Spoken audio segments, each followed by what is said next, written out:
Well, I think that the debate within Indigenous circles around, clean development mechanisms, the REDD initiative through the World Bank, and just market-based mitigation measures in general, towards the climate crisis, this debate has become extremely polarized, and we've seen that occur within this year's Permanent Forum, 7th session, that focused on climate change and biological and cultural diversity. There were countless interventions and voices that came forward that we're talking about the disproportionate burden that particularly indigenous nations in the global south were experiencing as a result of some of these market-based initiatives, and the fact that they were actually exacerbating the on-the-ground impacts that many of these communities were already facing as a result of living beside, big emitters that are operating, for example, big oil and gas, or, other kinds of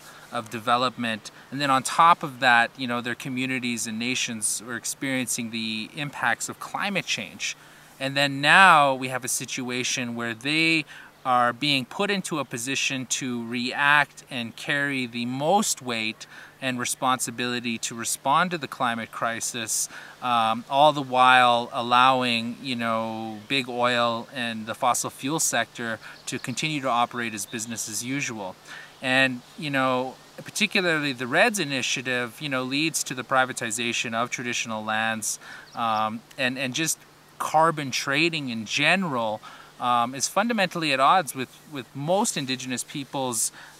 traditional cultural worldview across Mother Earth, because anything that takes the commons, or what indigenous peoples calls the sacred, in other words what we are protecting for our future generations, and commodifies that, or puts a price tag to that to be bought or sold and profited by in a man-made market-based economy, is fundamentally at odds with our economic structures and our traditional indigenous laws and worldview.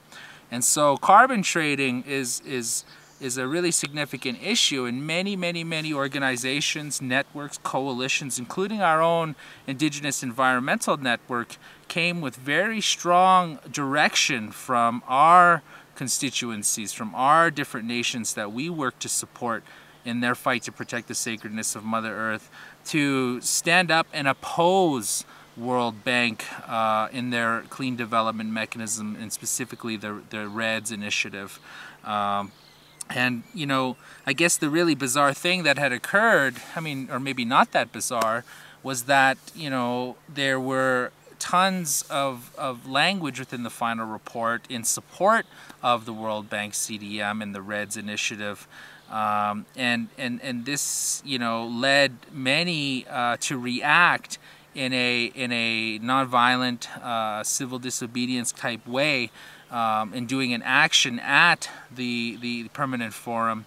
to basically say, hey, wait a minute, there was no dialogue about the Permanent Forum having a position to support the REDD initiative and the Clean Development Initiative, at least not from the indigenous members. And so, this situation has led to a significant split, and it is not an isolated group of indigenous individuals that are opposed to the World Bank and their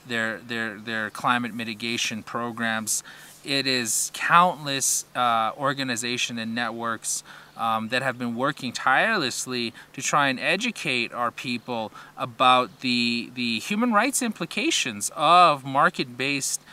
measures to mitigate climate change, and which are steering us away from the concrete caps that need to be put on big-time emitters like big oil and gas, and the hardcore regulations that need to be put down on particularly the fossil fuel industry by governments as we transition to a zero-carbon economy, to a clean energy economy. And what